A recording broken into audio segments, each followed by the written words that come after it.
I reside in Colorado, but Kentucky has a special place in my heart as I have been to treatment there. This topic is also super special to me as I've been a person in recovery for almost 9 years, entering into a life of recovery while I was still in college.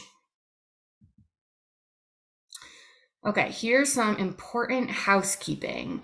So this webinar is going to be recorded and it'll be made available on the UNSHAME Kentucky website. All attendees will be muted. Please use the question and answer panel at the bottom of your screen to ask questions. The chat is also available for general commentary, but will not be moderated as closely. The interpreter will remain spotlighted throughout the webinar. To adjust your view and see all speakers or panelists, click the view button in the top right corner of your screen and then select speaker or gallery. Users can also select the side-by-side view. For closed captioning, click the CC Show Captions box in the bottom toolbar.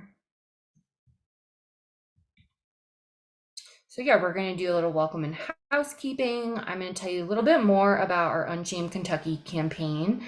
And then we will get started with our amazing panel discussion, which I am super excited for. We'll save the last 15 minutes for some questions and answers.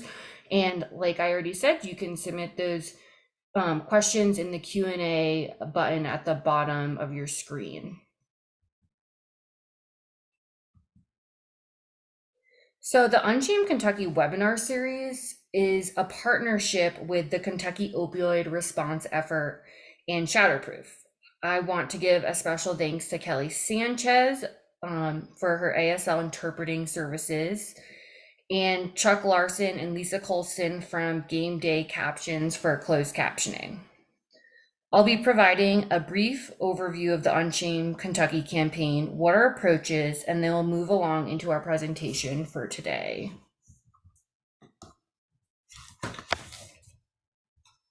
UNSHAME Kentucky is an evidence-based behavior change intervention aimed to reduce the addiction-related stigma held by Kentuckians. The campaign is delivered by Shatterproof, a national nonprofit committed to ending the addiction crisis in the U.S., and it is in close partnership with CORE, which is the Kentucky Opioid Response Effort. The project is supported by CORE through a SAMHSA grant. The intervention has three main objectives. First, we are trying to increase knowledge about opioid use disorder and that recovery is not only possible, but probable with proper support. Then we are looking to improve attitudes towards those living with and or in recovery from opioid use disorder. And lastly, develop Kentuckians' understanding of the disease so people can better support loved ones with OUD.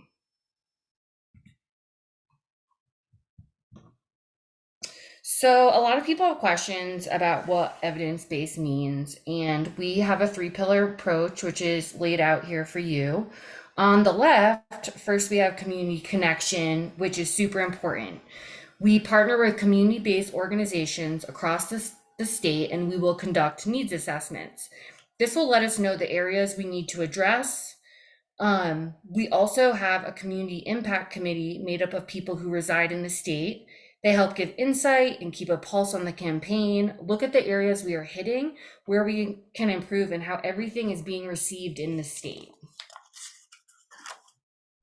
Second, a very integral part of our campaign is our story sharing, and this is important to put a face to the disease. We collect stories from people in recovery, people who have friends or family in, it can be an active addiction, recovery, or maybe someone lost to the disease. And lastly, treatment providers who serve this population. These stories create a much better connection between those affected and the general public, which in return increases empathy and understanding. Lastly, on the right, you'll see that there's the education piece, which is these webinars. They help us Use knowledge from community partners and knowledge from the community to figure out what are the exact messages we need to be putting out. We will then create webinars on these topics to help educate the general public. So this was, just a brief overview. If you have any questions, you can find info on unshameky.org, which is our website, or you can reach out to me directly at ariley@shatterproof.org.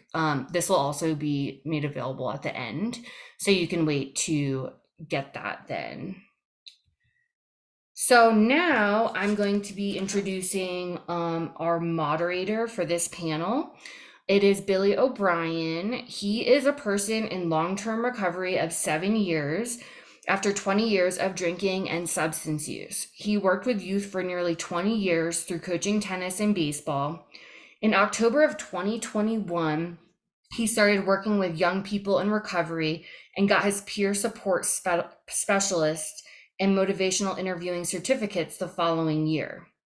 Through his 11 YPR chapters, Billy has been able to travel and see recovery all across Kentucky. He is currently working on a youth prevention toolkit that can be used by schools and youth programs. The program will be peer-led, offer a session for parents, and include pro-social events. Billy is also on our community impact committee team that we have for our Unshame Kentucky campaign. So I will be turning it over to him now.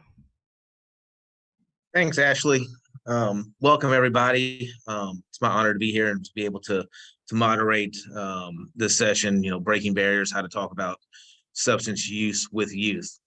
We've got a great panel for you today, and I'll go ahead and give you all a few the bios of our speakers today. Dr. Lucretia Dye, she's a PhD, is an associate professor, mental health therapist, a registered yoga teacher, and trainer. She has served her local, national, and international communities with heart, mind, and body wellness for over 20 plus years. She is trained and certified in a variety of interventions that focus on the integration of counseling, neuroscience, and trauma-informed body-based healing processes. Dr. Dye publishes and regularly gives workshops on topics of ancestral healing, yoga, drumming, and trauma-releasing activities, and therapy addiction, school counseling, and diversity, equity, and inclusion. Karen Butcher's work diversity includes high school home economics teacher, 4-H youth agent, Mary Kay sales director, training manager at the Kentucky League of Cities, and director of training at Whitaker Bank Corporation of Kentucky. She launched Karen Butcher Coaching and Training in 2018. Karen's passion for addiction, education, treatment, and recovery began in 2013 when she discovered that her son was addicted to opiates. After that shocking news, she searched for parent support groups and found PAL, Parents of Addicted Loved Ones. Karen and her husband started the first Kentucky chapter of PAL in Georgetown, Kentucky in 2014. On May 25th, 2020, during the pandemic, her son, Matthew Davidson, died from an opiate overdose. Karen continues to advocate for recovery resources and works diligently to help communities understand the dire need to work together to save the lives of our citizens. And last but certainly not least, Christina Canfield. Christina Canfield is the executive director for the Association of Recovery and Higher Education. Christina attended Ohio University in Athens, Ohio, where she earned both her bachelor's degree in history and a master's degree in college student personnel. During her time at Ohio University, Christina helped to establish the collegiate recovery community in order to assist students in or seeking recovery from substance use disorder on that campus. After graduation, she worked in an inpatient treatment facility where she continued to gain valuable experience in the continuum of care for substance use disorders. Previously, she was employed as the program coordinator for the Collegiate Recovery Program at the University of Texas, Rio Grande Valley, and as the Substance Abuse Prevention and Recovery Coordinator for the University of Alabama at Birmingham. Christina is very passionate about the field of collegiate recovery, and her vision is that one day every institution of higher education offers support for students in or seeking recovery so that they feel supported no matter their chosen path of recovery.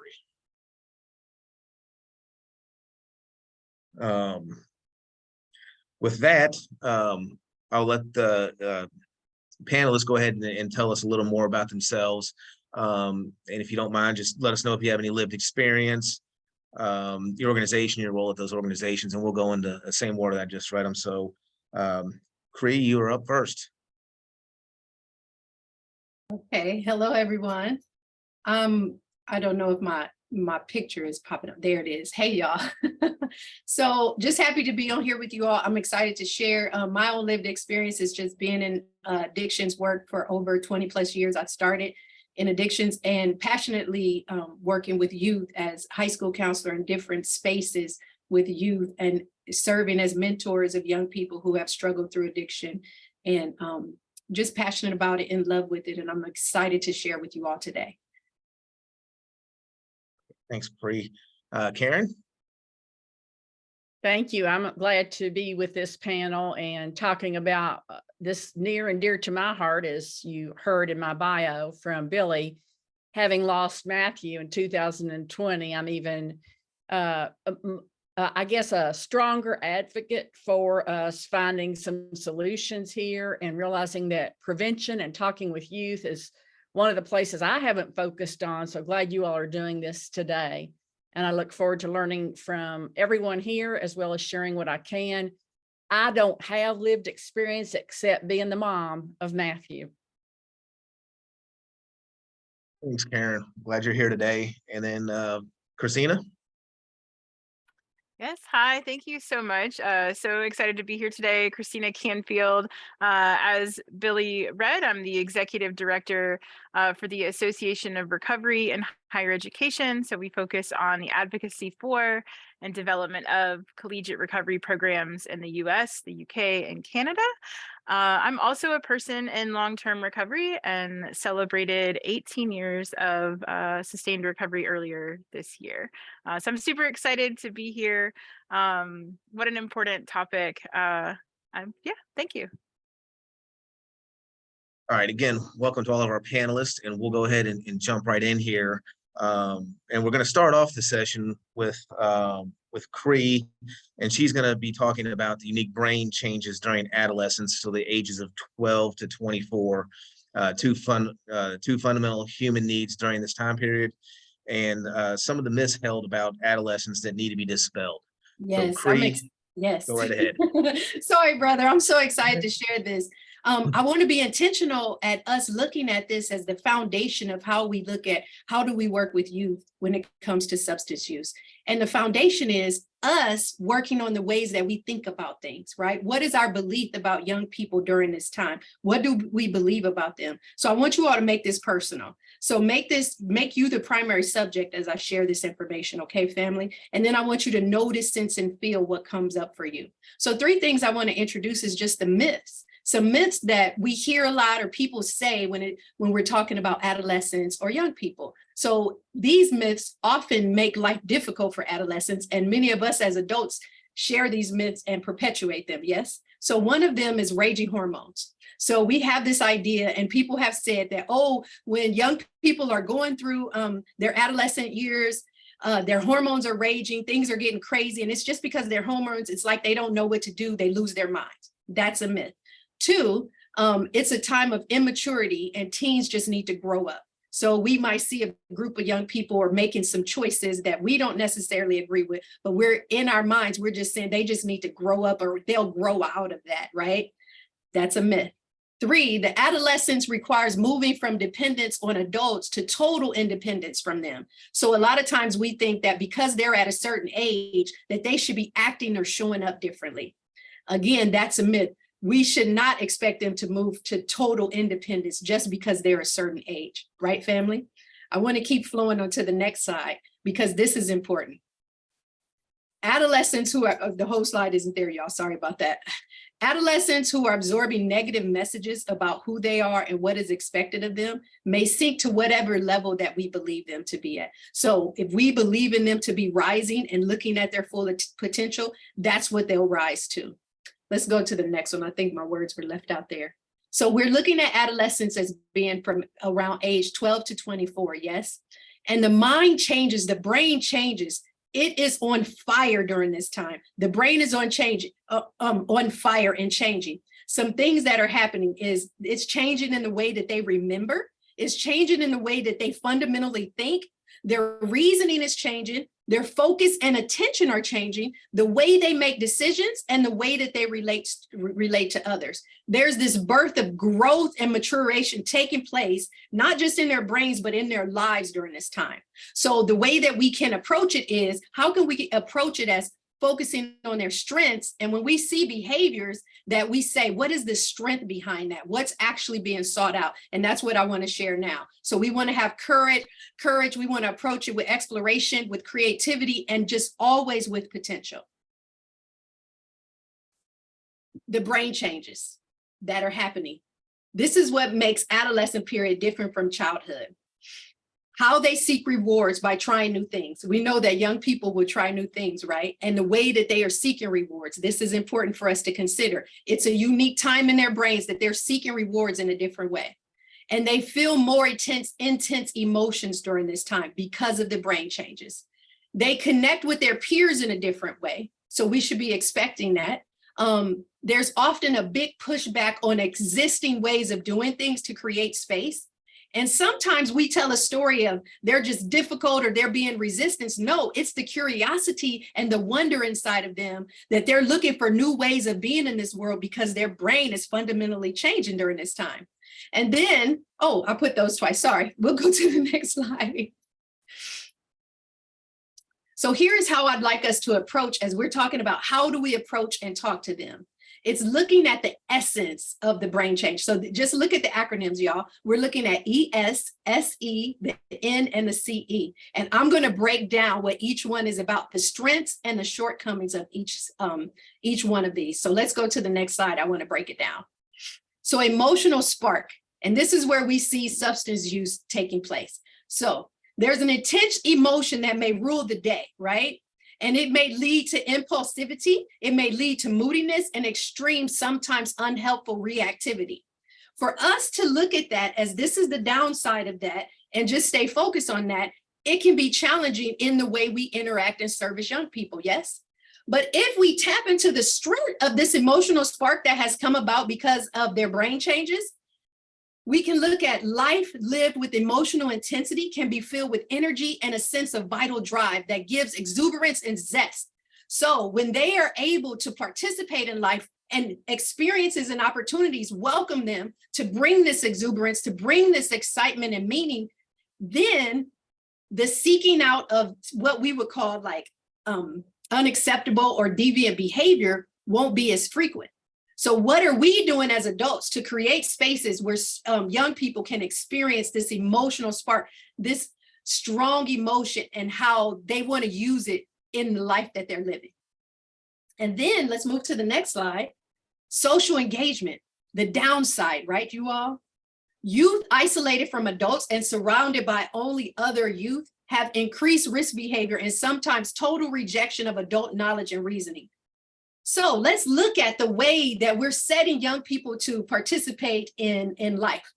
If you think about it, sometimes it can be challenging because we seriously have our schools where we have all the youth in the same ages together, where if they were engaged at different levels, so if our young people had opportunities to be with older adults or maybe children, their participation in life will be different.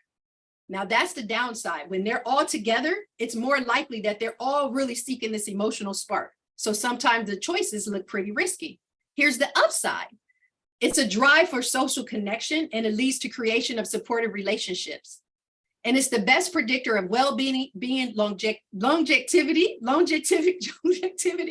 and happiness throughout life. However, we need to understand that what type of spaces are we making that our young people are in that include more than just their age group? Are we doing things intentionally to try to connect with them and be a part of what they want to do instead of expecting them to make up what they do with other groups or be a part of what we're doing? Let's do the next slide. So novelty seeking. The downside is there's a constant sensation seeking and risk taking that overemphasizes the thrill and downplay the risk, right? Y'all see that? We overemphasize the thrill and it downplays the risk. Now, what are we doing to create these spaces for a risk taking? So I love when we have opportunities for young people to go out and do hiking or adventure seeking, and we're doing it in a safe way. But if you think about the places where you're servicing young people, how much of that do you have in your community? How much of that do we have? Because we cannot look at young people and what they're involved in as far as substance use without looking at the larger context. So the upside is being open to change and living passionately, right?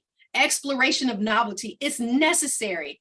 Novelty is transformed to fascination for life and a drive to design new ways of living. Living with a sense of adventure. It's just innately in them at this age. It's innately in all, it was in all of us at that age. Let's go to the last one.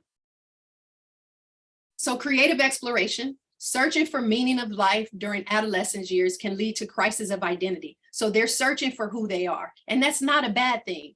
The issue is that they're very vulnerable to peer pressure. And when there's a lack of direction and purpose, when we're not engaging with them on this level that they're in, it can be that can be the downside. The upside is that if we support them, if the mind can hold on to thinking and imagining and perceiving the world in new ways, creatively exploring a spectrum of possible experiences, the rut that we often get into as adults, it won't pervade their lives. So this is this transition, but what are we doing to create spaces so that they can explore their essence, family, the essence of them? And I think this is what's necessary. The way we think about young people and engaging with them is critical to it's critical to their next movements and how they participate in life. Two things I want to just address, two things that I found with young people and working with young people. Two things, attachment and authenticity, are two things that we've seen in research that can often drive people to substance use. So I'd like us to move to the next presenter, and I'd love to have questions whenever it's time. Thank you all for letting me share that foundation of how we can choose to look at young people. That was very eye-opening. Some of those things I haven't really looked at it from their perspective before, and I think that's really very insightful. I do have one more question for you before we move on to some of the other panelists, just to kind of set this up a little more. But what do you think the connection between opiate addiction and traumatic experiences, particularly in early childhood adversity? What is the link between trauma, the brain, and addiction? Oh, so beautiful. Trauma, the brain, and addiction. So those two words I want to bring back, the attachment and authenticity. And especially when children are growing up, young people are growing up in an environment where they don't get to experience fully authenticity and attachment. What happens to the brain? The brain is always seeking. Our brain has a seeking circuitry. It's always seeking. It wants to feel, you know what opioids feel like and how a lot of clients would describe it? It feels like a warm hug. It feels like this deep connection. And so when you think about authenticity and attachment, when we have attachment and it is authentic and intimate, whether that be with an adult, our parent, whether that be with someone in the community where it's authentic, where you can show up authentically and be seen, that feels like a warm hug. So in regards to opioid addiction, it really is the seeking circuitry in the brain that wants to just get what we innately desire. And that's what the brain is always doing. It's always seeking. So my question usually, and it's always from an upside, I'm looking from a strength place. When I see a young person and they're using, like we can talk about vaping right now. What are the young people seeking? That's my question. I wonder, what are they seeking? Because there's something that isn't being met inside of them, but that doesn't mean there's something wrong with them. That means we need to tune in to how can we support? If I am seeking connection, sometimes I'll go into spaces that aren't necessarily the healthiest spaces, but deep down inside, it's the connection that I desire. So trauma, Traumatic events happen outside of us, and sometimes our nervous system cannot handle it. It's what happens inside of us that causes us to say, I don't feel like my authentic self, and I need some attachment, but I don't have space to have that attachment because this trauma is so alive in me. So when the trauma is alive in you, what do we want to do? We want some relief. We want to pause from this. We want to be in a space where all of this that's going on inside, that it just completely ceases, right? That's what we're desiring. The brain is desiring to get you to a place of balance. So a lot of times, because we know in our society, there's so many options for things to self-soothe outside of us, we can soothe ourselves outside of this medicine within us, and we usually go to that. So we have coffee. I can go down the list because all of us are addicted to something. So brother, I hope that answered your question. Yes. And I think Thank that you we for all, the opportunity. no, thank you. And yes, I think that that last statement you made, that I think that in some way, shape, or form, that all of us, it's human nature that we are addicted to something, whether it's social media, whether it's caffeine, sugar. I mean, everything is just readily available to us these days. So Karen, this next question is for you. Or actually, let's go ahead and let everybody answer this next question. So at what age is it appropriate to have a conversation with youth about substance use and recovery options? And what are some ways we can talk to youth about this? And I've got my own opinions also, because I've got 3 stepdaughters, ages 9, 13, and 16. So I want to hear what you all have to say, and then I may throw in, my little 2 cents also. So Karen, why don't you go ahead and answer for us first?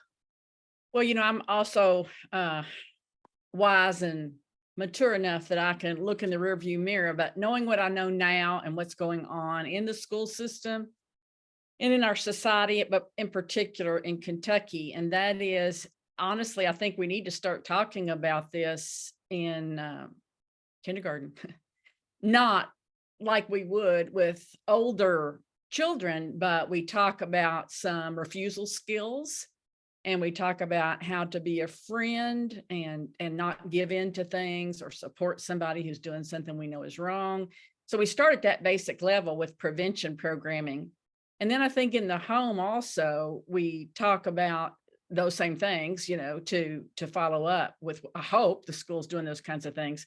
But then if I were raising children now, I would start talking about things in early elementary school. And then, of course, just age appropriate language as you keep moving forward. And what I have learned, and I wish I had practiced when I was younger, is we've got to be free, loving, and kind, firm, direct, clear, judgment free. Because if we want our kids to listen to us, it will be important for us to listen to them, to truly understand what's going on in their lives and show genuine interest. I agree 100%. Christina, your thoughts? Yeah, this is such a great question, and the panel met yesterday to prepare for today, and I chatted a little bit about this with them, and there's kind of like 2 perspectives I have. I am a mom. I'm a mom of an 8-year-old who may or may not come bursting through that door at any moment, by the way, because she's home today. But and then also, as someone who's worked on colleges and universities for a long time. But I think Karen really said something very important, and that is, age appropriate. There is an age appropriate way to connect with any age group, talking about these things. Someone in the chat said about, building resiliency. And I have to go right back to what Chris said about being authentic, and the attachment. I think authenticity is really important. I can tell you, I'm in an interesting situation because I am a person in long-term recovery. I had 10 years in recovery when my daughter was born, and so did her father. And so we're both active parents in active recovery, and we're very active in our recovery communities. So Scarlett has kind of been exposed to this idea of recovery her entire life. And that was a choice we made as parents, is to really have her inside of that world. And so by the time she was in kindergarten, which is a really great example, I was telling the panel yesterday, I'll never forget her coming home from kindergarten one day and saying, "We're learning about drugs and alcohol in school." And I was like, "Well, that's super cool. What are you learning?" And she goes, "Well, I told my teacher that my mommy and daddy used to do drugs, and now they go to meetings." And I mean, think immediately I was like, oh my gosh, because of the stigma, right? That's still alive and well out there. Parent teacher conference, thankfully the next day, but her teacher 100% understood what Scarlett was trying to convey in her language, and was really open to like, how cool is it that as a family you talk about it, you know? And I will say that at least as a parent, the reason I made that choice was because no one ever talked about it when I was a kid until I got sober. And then all of a sudden it was like, oh, well, your grandfather and your uncle and your cousin. And I was like, I feel like I would have liked this information a lot sooner. But anywho, so I think it's all anytime that you're comfortable doing so. And if you're not sure how, there's some great experts on this panel who can give you some pointers. Oh, absolutely. Cree, you got anything to add to this? Absolutely, because I'm in love with how I am so aware that our young people, the issue is us as adults that think they're not ready for things, right? The information, they observe, they witness, they see things, and we can take responsibility for how they experience that. But when we try to hush it and keep it away, the truth is, if we just introduce to young people what's happening when someone is, like your baby girl said, my mommy and daddy use drugs. Like I said before, we're all using something to help pleasure or to help us feel better. When mommy and daddy are in the Starbucks line every single day, that's a drug.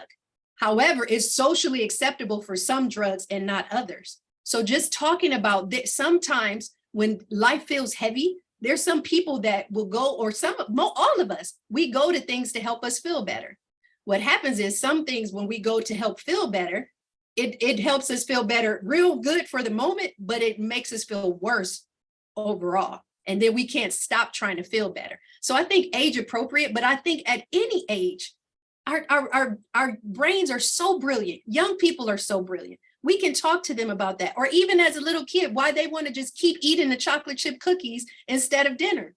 It's because you like the way it tastes, so you want to keep tasting the good. And that's the same thing with the drug. You just want to keep feeling good. And a lot of times when we're not feeling good with our emotions, we keep wanting to feel good and we'll do it more than we need to. It's about the balance. So I think at any age, it's just a matter of us looking first at our comfort level, our insight, and our own wholeness. Right? Yeah, and so for me and my wife, like I alluded to a little earlier, I've got 3 stepdaughters. My wife and I are both people in long-term recovery. She's got over 6 years, I've got over 7. And I know when we first started dating that she had just gotten 2 of her daughters back in her life, and the one father, was allowing the daughters to go to our AA meetings with us, to go into our all recovery meetings with us, to get them exposed to that. And at this time, they were, 4 and 7. So, that was a real young age. And then she got the custody back of her oldest daughter a little later on. And we've had some conversations with her about it because she is at that age, that transitional age, from going from middle school to high school. And, we just wanted to know what was going on. And so we've been very open with them about our past, and this is what's happened to us, and this is how we've gotten to where we are. This is what drugs and alcohol did to us in our lives, and we don't want to see that's what's happened to you. And then the oldest, daughter, unfortunately, her dad said, in the court papers, said no AA meetings, no support group meetings. He didn't want anything to do with it. And for us, that was kind of disappointing because, we want them to know about these options, that are out there and what we do on a daily basis so that we don't go back to the lives that we were living. So I think that really the younger you start them, the better, and just kind of open their eyes to what's going on out there in the world. Right. Karen, what are some signs and symptoms of youth using substances? Oh, wow. Those red flags I wish I'd known about. Well, some of the things, like for my son, he always liked to look really nice, and he stopped caring about his appearance. I noticed that things were missing, so some stealing. I noticed that he was not hanging around with some of the people he'd hung around with prior to growing up, and that he had some new friends. Withdrawing from activities that he used to find some pleasure in. Let me think of some other things. Maybe grades going down. Of course, the physical signs that you'd see, he lost a lot of weight. Gosh, those are the things that come to mind right now, Billy. I'm sure there are other people. Christina, you want to jump in on that one? You hit every single one even in the collegiate environment when we're teaching staff and faculty to recognize potential signs in their students, every single one of those, withdrawing from activities, for us first it would also be like not showing up to class, losing interest in things. Yeah, I think you hit every single one I would typically teach our faculty and staff on campus. Yep. So I know with my oldest stepdaughter, two things that come to mind that have actually happened in our household is one, we questioned her about something. We asked to see her phone, and she immediately said no, and she called her dad to get dad's permission for us not to search her phone. Well, come to find out, once dad got a hold of the phone, there were pictures of her vaping. There were pictures of her trying marijuana. So that I saw in the chat, that anger, anxiety, that all popped up in her. And then, another time we asked to see what was in her purse because we caught her vaping, and it was immediately no. And she ran to the bathroom, locked the door, and then we hear the toilet flush. So, and then she comes out and denies everything. Oh, I just had to go to the bathroom. Well, hey, Michaela, we've been there. We've done all this. We know what you're doing. You can't fool us. Billy, I just thought of something else based on what we're seeing in the chat there from Julie and Dina. Yeah, those mood swings. And then also I remember that Matthew would get really intensely focused on something like, oh, I lost my phone. I got to go immediately and go get it. Well, I found out later that was he was going to meet somebody to get drugs, but that was before I knew any of those kinds of things. And always borrowing money, always want this amount of money, this amount of money, this amount of money, but just, I don't know. And I also felt a lot of times I was just being hammered emotionally, like verbally bullied, which in the past wasn't so much of a deal. I'm laughing a little bit because I did that exact same thing with my parents, always asking for money. Even into my 30s, grown man asking mom and dad for a little extra cash so I can get my fix, right?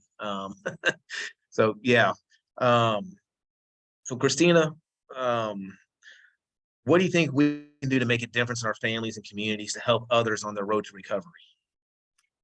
Exactly what we're doing right now is a big one, and that's talking about it. I mentioned before, it wasn't until I was in detox the second time that suddenly there were all of these like family anecdotes and stories that I was hearing.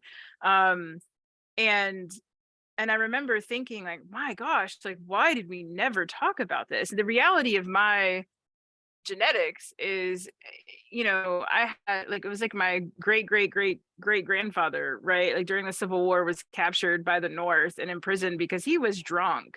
And he ended up living out his life like in what we called an insane asylum back then because of his alcoholism. And this is documented history in my family, and that persists on both sides, and yet we never ever talked about it. And I love how Cree put that so simply around authenticity and attachment.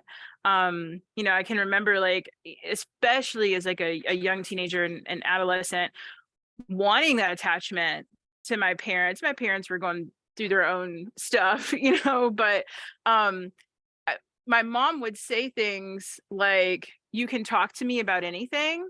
But then when I would come to her with something, it was suddenly like, and that was anything. That could be drugs, it could be alcohol, it could be sex, it could be relationships, it was anything. Suddenly it was like shut down. We're not going to talk about that. And so the authenticity piece was lost, right? That you say one thing, we do another, and so I think that's one thing as a human, not just as a mom, but like as a human, I try my best to make sure like my words match my actions, and to create. And someone said it earlier, what actually really does feel like a non-judgmental, safe space. I'm in that sort of golden age, I think, right now with my daughter being 8. But even with my college students, I'm gonna shift a little bit to community. I don't do direct service with students anymore, but I worked in the profession, in the field, directly serving students for a long time. And that was something I really focused on, was how do I create a safe, loving, non-judgmental space that feels like that warm hug, right? That we're seeking when we're out there, that students could walk into my office and they knew they could sit down in front of me, they could say what needed to be said, and they would be met with, you know, for lack of better words, love, right? You know, one of the stories that I love to tell folks is, you know, I used to give presentations to freshmen classes to talk about what collegiate recovery programs were and how we could help folks. And when I was in Texas, I had a young woman walk into my office one day, sit down in the chair in front of me. And I want to reiterate, I lived in Texas, okay, on the border. And so it was hot all the time. And here it was like fall semester. So October, it's still hot. And she's like in a hoodie. Okay. And the hood's like pulled up. She sits across from me and she just looks at me and she says, I didn't know where else to go, but I felt like I could talk to you. And I was like, okay, like, you know, what's going on? And she pulled up the sleeves of her hoodie to show me the track marks on her arms. You know, and I get teary-eyed talking about this, sorry, y'all. And my reaction in that moment wasn't like to fix, right? My reaction was, I stood up, I came around my desk, and I said, I need you to know like how courageous it was for you to walk into this office today and how proud I am of you. And then I asked her if I could give her a hug, you know, and we did. She let me hug her and I gave her a big hug, you know, and it was that, you know, it was that moment. It was so critical, you know, and I need to share that we had to help her medically withdraw from school, which was the appropriate response for her in that time, got her into treatment. I stayed active in her treatment planning, moving into sober living, and then eventually when she was ready, bringing her back to school.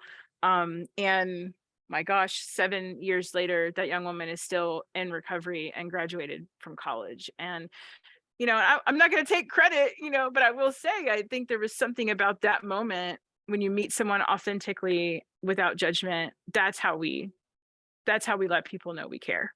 I would love brother to hop in on there and add to this. Sure. What I found, Christina, what you did was you were interested in who she was, not what she did. And that's what we find a lot of times parents with, and the authenticity. I work with so many young people who they just want their moms to see who they are, not what they do, not what their grades are like, not who are their friends, but who they are, the authentic them. And so the authenticity is about you see me and you're interested in me. It's not just about what I do. And if we look at like young people, and a lot of times it seems like parents may feel like this is all about them when their child makes a choice to use, but it's like a larger environment. I work with so many young people who want to authentically be themselves, but when they walk into that school building, they can't. And so the lack of authenticity is taking them to these places of just vaping and smoking. And it's really deep down who they don't want to be, but they're not being seen. And there's no interest in who they are instead of what they can do, what sport they can play, what their GPA is, all of these performance-based things. But when we start engaging with young people on who they are, not what they do, I think authenticity gets to be explored, celebrated, enjoyed. Right. So Christine, I'm so in line with you right now, sister. So to kind of follow up on that question, you know, we've talked about the families and the community a little bit, and I know you, Christina, you got into the students a little bit, but and this next question is supposed to be for you, but I do want Karen's input on this too, because I know that I'm pretty sure she's got an opinion on this next question also. Well, what do you think about addiction and treatment care in schools right now? And is there anything we need to change about how schools approach students with problematic substance use disorder or substance use disorder? You're right. I do have an opinion. I don't think we have time for all of them. I don't think we're doing enough. I was privy to a prevention program that starts in preschool and can move on up, and it's called Lash's Lessons. And I saw that demonstrated here in Scott County, where I live, at the police department the other afternoon. And I realized how important all those foundational things are that I spoke of earlier. I don't know. Here's one thing I'm disappointed in, Billy, that we don't have a curriculum in our school system that's consistent all across Kentucky that I know of. I think some I agree. great work, but we need something And, serving on the Opioid Abatement Advisory Commission, I see a lot of grant requests come in, and I see a lot of fantastic proposals. And I think if everybody was doing this across the state of Kentucky, it sure would be helpful. Well, you're probably going to see one coming in here pretty soon. So just let you know. Go ahead, Christina.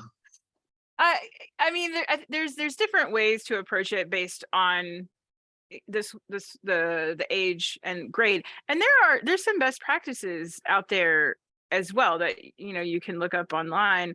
My specialty is specifically college-aged individuals, traditional college-aged individuals, and one of the things, my gosh, one of the things I hate hearing, but I still hear it all these years later from a lot of administrators and universities is, well, that doesn't happen here. So there's still this layer of denial that's happening despite the data, right? The national data telling us that 1 in 4, 25% of college students meet diagnostic criteria on the continuum, right, for a substance use disorder. That doesn't mean they're severe, but they're somewhere in that continuum.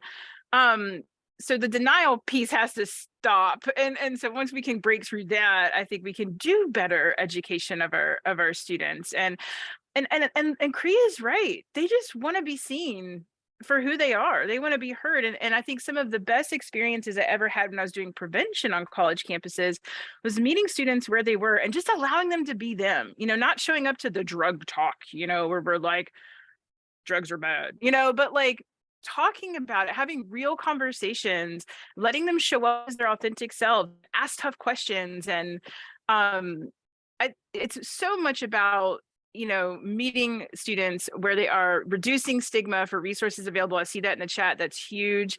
Reducing stigma for help seeking. And then most of all, I can never, ever, ever overemphasize the importance and the role of peer education. I am a huge proponent of peer education. The longer I worked in higher ed, the older I got, and the less cool I got, by the way. And so the day I made an outdated South Park reference and everybody looked at me like, what? And I was like, oh God, I'm graying. Like, I'm no longer cool. But what I can do is teach peers and empower peers to teach their peers, and then they can be cool. So I think we need more peer education is really great on the college level. Not seeing enough of that in our K through 12. And I don't think we should underestimate that. I want to throw something in there. We talked about that on Monday again with this group of people I was with, how that's probably one of the best long-term recovery supports is the peer support, the peer education, the peer counseling. And I'm seeing a whole lot more of that in the work I do, Billy, that we mentioned earlier. The other thing I would say is I think we adults have more problem with the stigma than the kids do. And we could learn from these kids and how they handle things and how authentic they are in their communication. We could learn more from them. But the other piece still I'm seeing is that kids, the parents think this won't happen to my child. I thought that too. Or they'll say things like, well, at least it's just marijuana. Well, let me tell you, this ain't your mama's marijuana from back in the 70s. So there's still a lot of that denial, I think, in the families and in the parents and with the teachers and administrators in some respects, but not so much because they are seeing overdoses. I mean, we had an overdose to a vaping situation not too long ago in Scott County. So, I mean, it's happening. And if people are still living in denial, the problem's bigger than I thought. And, part of the thing that I'm working on is developing that youth curriculum that we could take into schools. And we're starting here in Jefferson County, trying to get into all the public schools because there's just really a lack of education on SUD. But, I've actually talked with middle school students with permission from their parents about what's going on. A couple of them are people that are in recovery. And, so I'm taking their advice. They don't want to talk to the school counselor. They don't trust them because they work for the school. They don't want to talk to the principal. They don't want to talk to their teacher. They really want to talk to people with lived experience. And that's what my curriculum is going to be built around is myself and, other people with lived experience being able to go into the schools and then having that parent class also so that we can have this discussion like we're having right now and explain to parents how we can talk to their children about SUD and substance use, and then to, you know, engage them. I know somebody it was probably Creed talking about earlier about how we don't have enough activities for these kids, you know, like the hiking and stuff. Well, that's what my organization does. We do it for, you know, the you know, people in recovery, but we need more focus on those school age students that that they need places to go where they can feel safe. So the next question, Karen, in your experience, where have you seen gaps in recovery as far as the parent and youth relationship? Sorry, I was just posting something about what you were talking about. I put it in the chat, and maybe there's question about what I just put in there.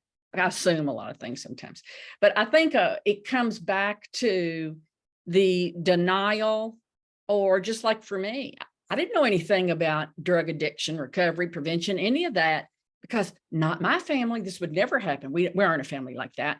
And so why would you seek that information? So what I have talked about for years, but I haven't figured it out, is how can we get parents into the school system an evening or whatever, you know, I guess we feed them and we give out gifts. I don't know how we do it, but to educate people who are there, it's not even in their wheelhouse, you know, it's not on their radar at all. We've got to educate people before it happens, so they know what we're talking about today, what to look for. What are some of these signs?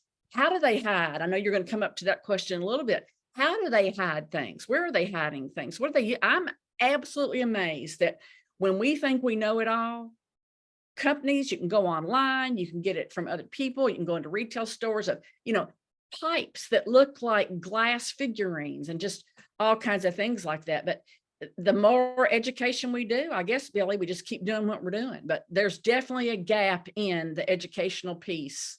And then back to that communication, teaching the parents how to have the communication. So I'm gonna go ahead and ask this next question. So what have you seen as some successful ways to talk to youth and some unsuccessful ways to talk to youth?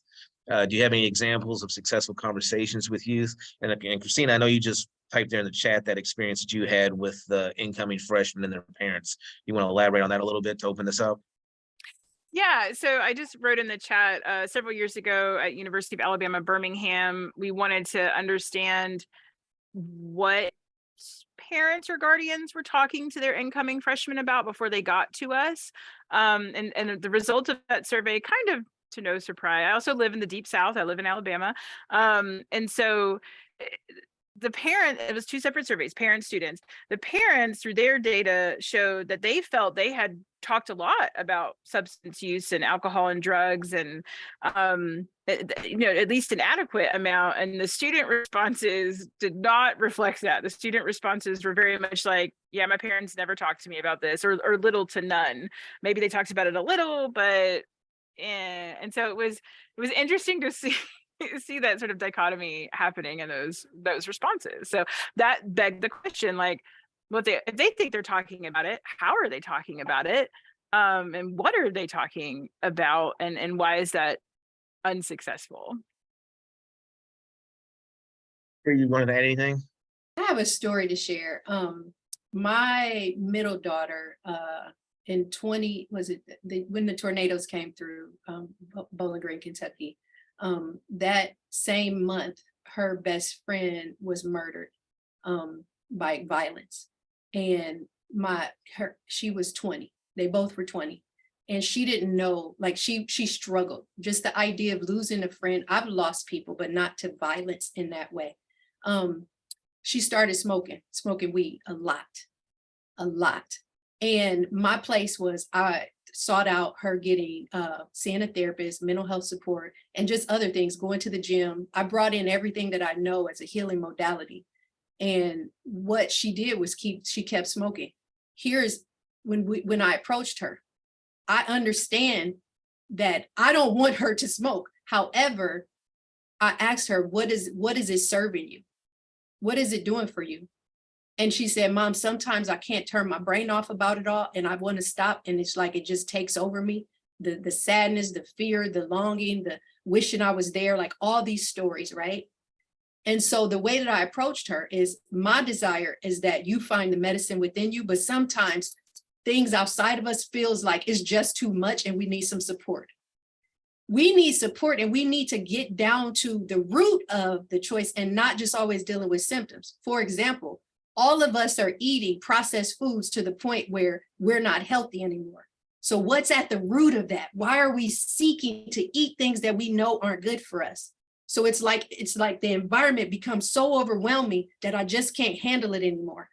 So me approaching her with, so this experience is so overwhelming that you just can't handle it right now. Can we look at some different ways? My baby girl, which that was then, and her shifting through smoking weed and me trying to support her, never once did I say, you need to stop doing that because I don't understand why you do it. I understood why she did it, but my request for her to change and look at something different to do instead of just smoking weed, because like you said, sister, this is a different type of weed that they're dealing with, right? It's different. And so all of the signs were there. She's missing class. She's doing this. So even in her depression from her loss, she was smoking, but I had to approach it in a way that supported her and not judged her. And I don't know how many parents can actually do that. It's hard. It is hard. It is hard, but we have to approach what is the root and not just the symptoms. And even the way we talk about this sometimes, we're looking at symptoms instead of like, if I ask you all, why are you drinking coffee all day?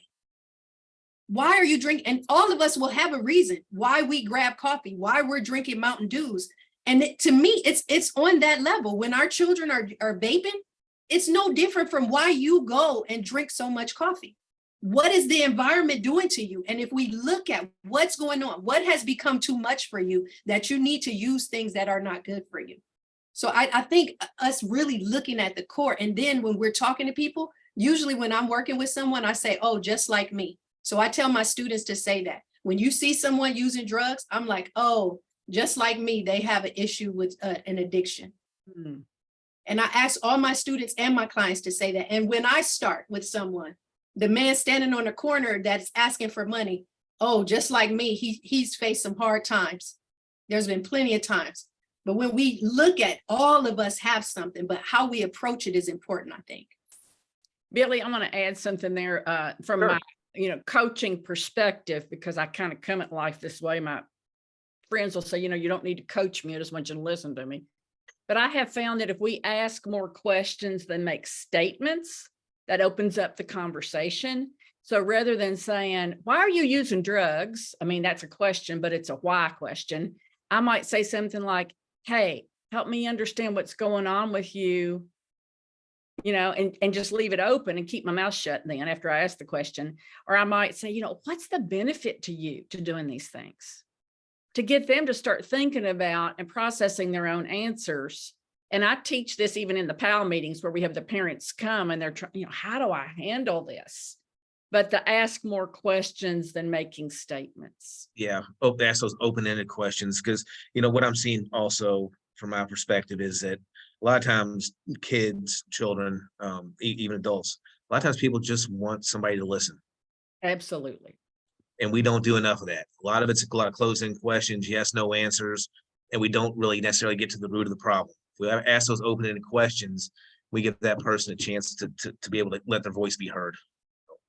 I believe that we are just about out of time, so I am going to thank you all for being here. This has been a great discussion. I'm so honored to be on a panel with all of you. Mind-blowing how well this went. So thank you all. Ashley, I guess I'm going back to you. Yeah, thanks so much, Billy. That was so great. And thank you to the panelists. You have so many questions popping up in my head now. I was like, I wish I scheduled this for another hour. So I think you guys will all get some reviews when you close out, and just, talk about topics you'd like to see, different formats you'd like to see. Would love your feedback. I have up on the screen my email, ariley@shadowproof.org. So please feel free to reach out to me if you have any questions or want to get involved in our campaign as well. So thanks again, everyone.